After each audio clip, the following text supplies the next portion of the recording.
I got a spare 6 GB. This is going to sound absurd, but there's good light here.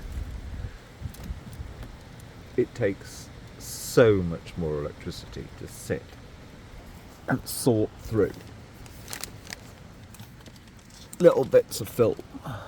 And as for editing anything together, it's impossible on my kind of...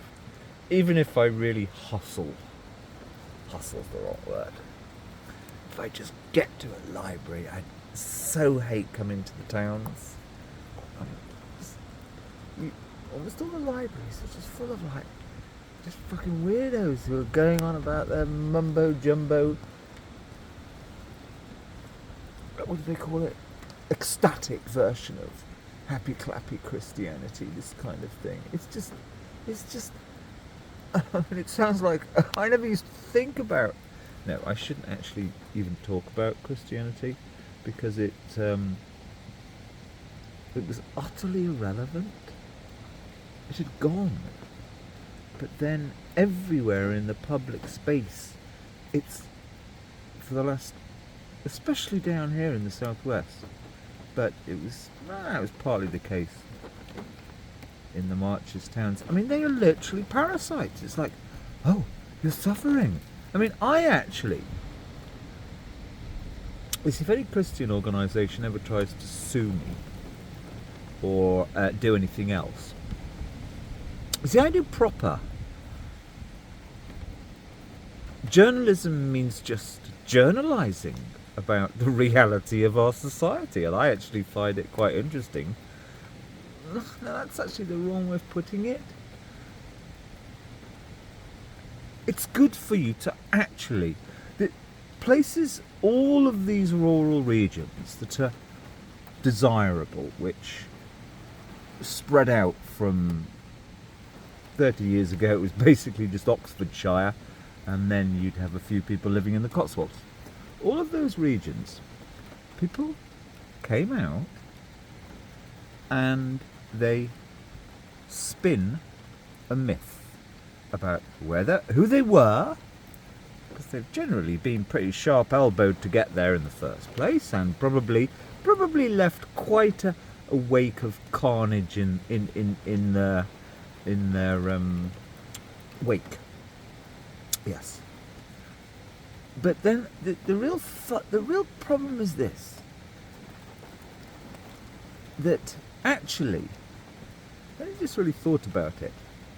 I'm so inspired by I'm sure I'll never hear from her, but it would be nice if I did, because she seemed to have the intelligence to understand this, that we actually have to think really into actual, real situations. Talking with her about school children. But here's the thing. So, the problem for the last 30 years is that, naturally, I hope I can still be seen. Well, it started with the Whole Earth Handbook in the 1960s, an attempt to inform people how to live lower carbon footprint. This is nothing new. And the Whole Earth Handbook, I'm pretty sure that's what it was called, was a jolly good first attempt. In fact, it's often called the first internet, before the internet really existed. Just providing a catalogue, a Whole Earth catalogue. Providing a catalogue of, you can buy your better quality wood here, and that wood, because it's better quality, because it's been harvested, stored and treated more carefully, will last longer, and that has a better long-term carbon footprint. These are the things that are necessary. But what happened is that 20-ish years ago, or starting 30 years ago, but really by 20-ish years ago, and I would see it in places like Herefordshire, you started to have these, and this sounds horrible, but this is simply how it is. The ex-city people, the younger ones, who'd been to a few festivals, didn't want to live in their cities anymore, or rather wanted to develop a kind of a gig in the countryside, they would start to create the information. And there would be I can't remember I think the first one was called The Pulse. Then there was a free magazine called positive news, and there have been various iterations of this. But you see, here's the problem.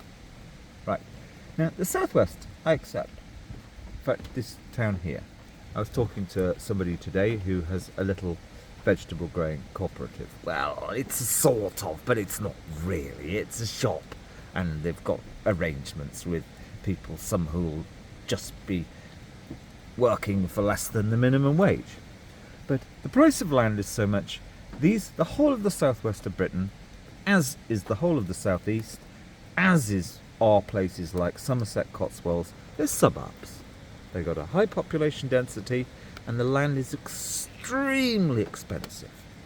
So you're only going to get small pockets of these very idealistic, utopian, and they're actually generally pretty fake situations. Somebody will have bought the land, somebody will have inherited something. Okay, that's the way it works. But here's the thing.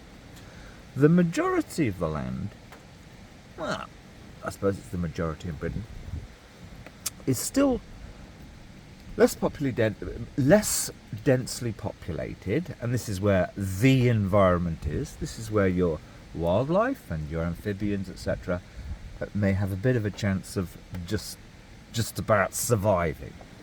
And here's the point. The model of how to do things in a sustainable way, I mean, we've been listening to that word for 40 years, comes from these people who've put it via the various initially traditional media to out there. And they've pushed it because they've had the skills to use, the skills that, I don't actually want to say training because that makes them sound worthy. No, they're from the suburbs.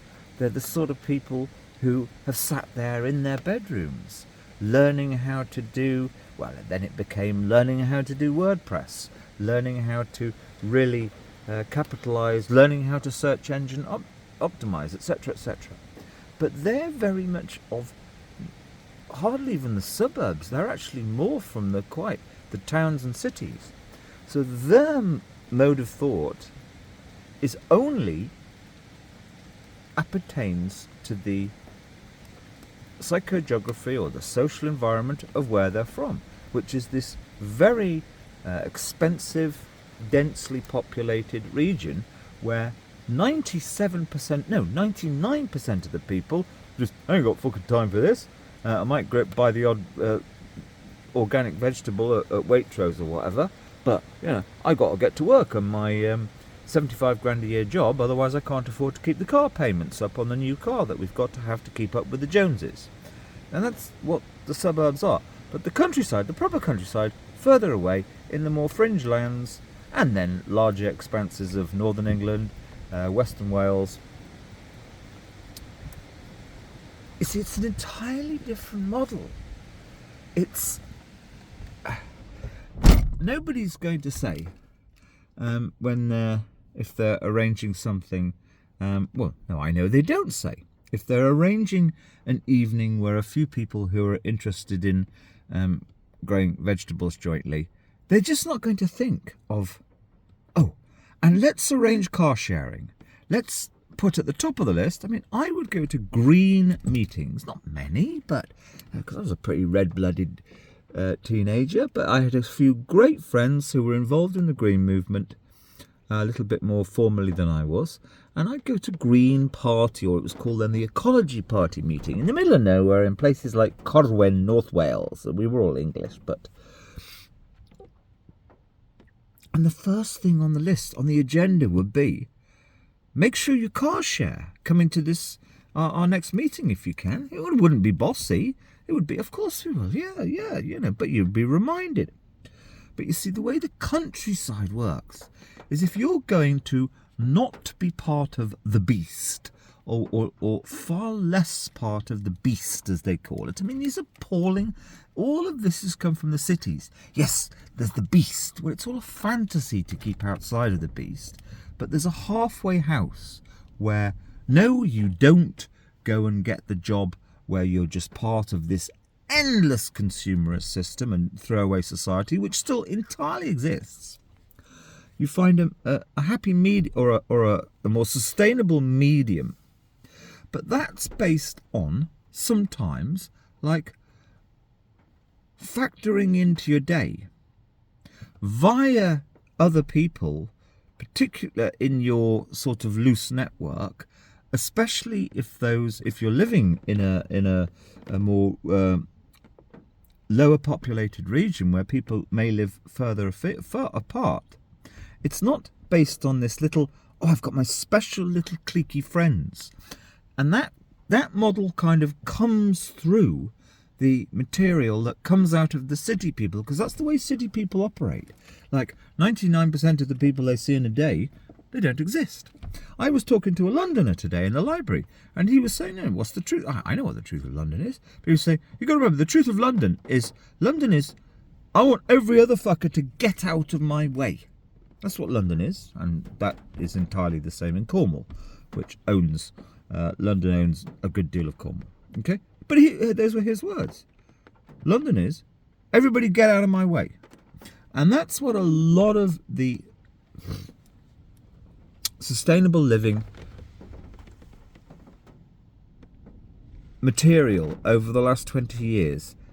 Now, they won't admit it, but that's the sort of environment they live in, and that's where they're coming from.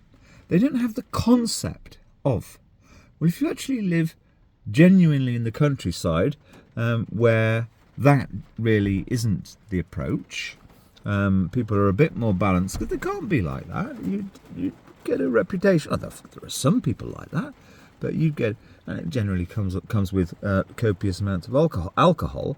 But you can't really be like that. But more importantly, your mode needs to be, okay, I know that person lives down there, and I know they're going to go to do a little bit of work on that vegetable patch over there. They've got a big vehicle. I need these 5 bags of cement moved. And that's how you've got to think. That's how literally, now you see it with some of the born and bred old timers in regions where I used to live. That's kind of continually how they're, but these, this is the older generation now. They're even older than me. This is how they're, you can hear it in their conversation. And that is actually what the 40 to 60-year-old age group, my age group, needed to have. We needed to get on that. We needed to spread that as, look, that's what sustainability means. If you're in a town like this, there'll be a very small clique, a formal little group that has a website and all of that kind of thing. That's not what this thing called the environment needs. And also this thing where people do use a lot more hydrocarbons just to get back and forth to their shopping and things like that. Sustainability means actually having very loose, informal arrangements continually with people outside your, well, people don't actually have this exact little clique. That's not really the normal way of operating further afield in the environment. But it's like, how do I put, yes, have I said it well enough? It's like your default mental setting when you wake up in the morning, just to get by and consume less, has to be, is there somebody, that person, I'm kind of familiar with them, I don't really like them, but I could ask them. They're not using people, no, a continual mutual benefit to sort of be a bit, but nobody, almost everybody in the countryside, if you were to say to them, oh yes, this is, we're all in it together, we're all kind of, got to have synergy, and we've got to have harmony in our, this is just, I don't want to talk to that person. Off with the, I do it for fun sometimes. It's like they really, you've had some the wrong kind of mushrooms with your cooked breakfast this morning. No, but that is entirely what, and it is this messianic coming out of places like Totnes And people that are in Totnes are almost all from the cities. I met one yesterday. I had a wonderful talk with her. I'm not saying she's a bad person, but it's like that is a completely different mode to what you actually need to be genuinely a bit more sustainable in more rural areas where much more hydrocarbon and units of energy are being used per person. And never mind the fact that there could be more cooperative food growing and supplying and all that kind of thing, but it really does work at that level. And this is what the whole of this instructing and informing people via the literature. That you go to any festival, you will see. I mean, this is you see. You forget your story. Everybody just fucking chips away at your story. It's like for 20 years, I've been even in our small regions where I would take my daughter. We would go to any kind of farm show or anything on, even sometimes in the town of Hereford, or is it a city? I always forget. It's a revolting place full of wife beaters and mad alcoholics and increasingly more junkies. And that's what the locals say. But if they had an annual show, you kind of go to the tent and, for the community enterprises, and you'd see all of your literature, your stalls, and you'd have younger people, always, pretty ones generally, from the towns and cities, there on their stalls, coming to preach to you how to be sustainable. But they're coming from their city-based model, and they have the power, they have the money, they've had the grant funding. They don't give grant funding to ordinary people who live in the middle of nowhere, because to get the grant funding, you've got to be a spiv, and you've got to be a PowerPoint and paper chase, and you've got to be parroting these meaningless kinds of synergetic initiatives that come out of cities which are not based on the real life of, the one most important thing to tell somebody who may not be actually born into a local farming community in a very rural area is that's the thing you've got to gradually develop over time. Pondering, who might just be a bit obliging, and this is favour for a favour. I mean, Paulo Coelho did so much damage with his fantasist guru, fucking the other side of the mountain is greener, that he preached to every woman via his books. But he did come up with one great sentence, the favour bank, because that's how the only way we can become a bit more sustainable. But it's got to be real favours, not, and again, coming out of these city things, you have the most absurd, one of the most absurd things ever you see is like coffee shops will make such a big deal. Like, you lovely organic people, organic gardening people in the local, foodie, bourgeois vegetable cooperative shop, use our coffee grounds, for God's sake, how much coffee grounds would you get? £1, £2 a day? That's nothing. It's like, it's got to be much more based on, very, very, very good example. In the countryside, you will have farms and stables which have large amounts of manure. Now, if you're growing vegetables, or going to grow vegetables next year or in 2 years, having a bloody good manure heap is number one important thing. But most people don't want to put manure in their cars, even in plastic bags.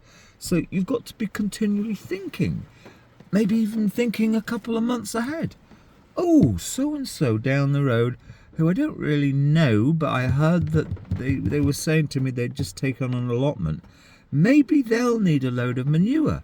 Maybe between the two of us, we can talk somebody who's got a tractor to come and grab the manure, a big load that she can have with her allotment, and I can put in the corner of my garden if if, you know, my wife ever recovers from being far too fat and eating too many chocolate biscuits, and ever gets around to doing the gardening that she says she wants to do, etc., etc. You know, that's what sustainability is. And it is based on mutual benefit, sharing resources thoughtfully, without being as part of this little special group, which is what they do in the cities, and you get some in this kind of countryside, which is just a suburb. But they can't think like that, because they're only from the... Well, at the end of the day, most people that live in cities kind of seem to live in fear of most other people that live in cities. You can't be like that when you live in proper rural areas. Blah, blah, blah. Have I wasted... Have I used... Oh, I've got to have used up a few gigabytes there. Let's see if this uploads now. Ha ha ha.